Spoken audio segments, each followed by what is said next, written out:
Hey again from the garden, it's Christina from Sunshine and Flora. So last week I posted a video on end of season prep and garden rejuvenation, and that is what I'm out here working on this morning. Last year I did a bit of a Zinnia experiment. I have a big end of season market that I do every single year, and last year, about 2.5 weeks out from that market, I went through my entire Zinnia patch and I harvested every single Zinnia that was ready and beautiful. And then I went back through the patch and I completely deadheaded and cut all the rest of the Zinnias off. So my entire Zinnia patch was nothing but green. Then I gave it a good dose of fertilizer, and 2 weeks later when I was ready to harvest for that end of season market, it had completely flushed back with new blooms, and I had beautiful Zinnia blooms for that market. So that is what I am doing today. Now this is one of my Zinnia patches. I also have a smaller one inside the fenced-in garden and another large one over in the new garden area. And while there are a lot of blooms in here and it looks really good from a distance, honestly, most of them are done for. And so when you don't keep up with your plants, any flowers for that matter, and you don't deadhead them, and you have flowers that start going to seed, that slows down the production of the plant. So by getting rid of all of these blooms, that's going to redirect the energy back into the plant to flush new blooms. And that's exactly what I want to happen. This market that I'm doing in a couple weeks is called the Made and Found Midwest Market. There's 90 vendors, there's food trucks, there's live music. It's 2 days this year, and I need hundreds and hundreds of flowers, as many I can possibly get. So let's get started on getting this patch ready. So what I have for this project are my pruners. I have a bucket of water. This is where the good Zinnias are gonna go. And I think because I'm gonna be harvesting so many today, and I just had a market last night, I might run a little sale, like $10 Zinnia bunches or something. I don't know. We'll see how many I get. I also have a bunch of sunflowers in the fridge, so I could do some like a special sale on bouquets for the weekend or something. But basically, I'm just gonna go through my patch and I'm gonna do the wiggle test on the Zinnias. And if it's ready like this one, see the stem stays really straight, I am going to harvest it and put it in my bucket of water. Now, this one from a distance may look beautiful, but it's definitely way too far gone. It's starting to get some speckles on the leaves. So when I'm deadheading, because I want as many blooms for that end of the season market, I am going to come in and cut above where the plant is already branching. I'll zoom in and show you guys this, but I'm not gonna cut as deep as I normally would because I'm not gonna use this anyway. And if something is already starting to branch, I want that to continue to have that bloom in 2 weeks. Let me move the camera closer to show you exactly what this looks like. Okay, so this plant right here is just where I cut that Zinnia from, right here. And can you see this branch that has started to grow already? Oh, we're not focusing very good. There we go. See this that has started to grow already? I did not want to lose this, so I cut it right at that junction. There, maybe you can see that better. Because this will develop a bud, and that will turn into a plant. I don't want to get rid of that because that could give me a bloom in a couple weeks. Also, anything like this, gosh, what is going on with my focusing today?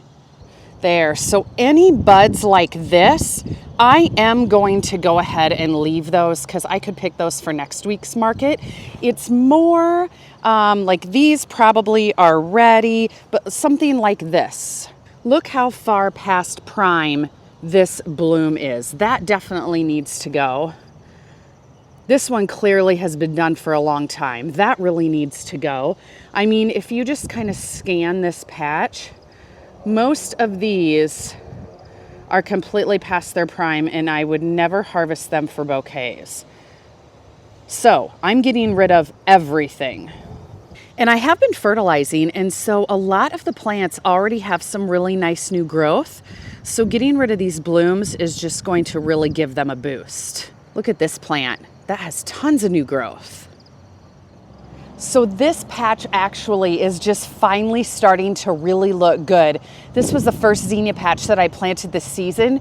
And when the plants got tall enough, they were starting to throw some blooms. We had some really severe storms come through, and the wind knocked a lot of them over and completely broke them off. And so this patch was looking really sad for a while, and it's finally starting to actually look pretty good. Just in time for the end of the season. So anyway, I'm gonna get started on cutting these back, and then I will just give you a tour and show you what things look like when they're done, and share with you a few other varieties I'm gonna be doing this with as well.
Okay, all of my zinnias are completely deadheaded. Let me show you what they look like. So here is the first patch that I worked on. You can see there is no color whatsoever. But now you can really see all that nice new growth coming through. Here's a little better look of some plants that are in the shade. They are going to be so happy now. Okay, here's the second patch that reaches all the way down here. The second part of this patch, looking good. Now in this one, I did leave a few blooms because they were almost perfect, and I thought I'll just let these go another couple days and I'll clip them. But otherwise, the patch is totally empty. Now the last little area is in the fenced-in garden right over there, and I will have to do that this afternoon, but that's a small area. It'll probably take me 15 minutes. And side note, check out my pumpkin trellis. Can you even see the trellis? There are so many pumpkins under there. So now that I am done completely deadheading these patches, it is time to fertilize. And I have my big watering can here. This is the 3.5 gallon watering can from Gardener's Supply. And yes, I am hand watering, and it may take a little longer, but this is just what I do to fertilize. Now, normally I use organic fertilizers, but in this instance, for this time of year, I'm using Miracle-Gro, and I know I'm gonna get a bunch of comments from people saying, oh my gosh, Miracle-Gro, it's like so bad. But just for these 2 to 3 weeks to rejuvenate these plants at the end of the season, I am using the Miracle-Gro Bloom Booster. And that is because it has such high numbers.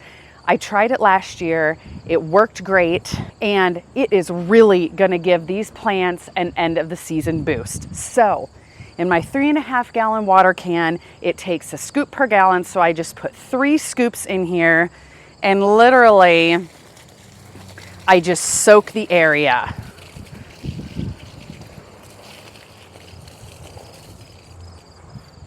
All right, time to get the next can.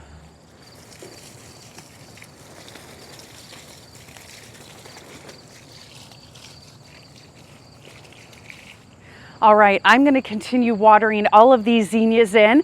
They're gonna get a dose of fertilizer today and one more next week, and I will make sure to keep you posted on how these blooms flush back. Now, the other plants that I'm gonna go through and fully deadhead are my snapdragons because they just really need it, my ageratum, and my rudbeckia. So I'll give you updates on all of those when I'm harvesting for the big market. Stay tuned for a lot more yet this cut flower growing season, and we will see you soon.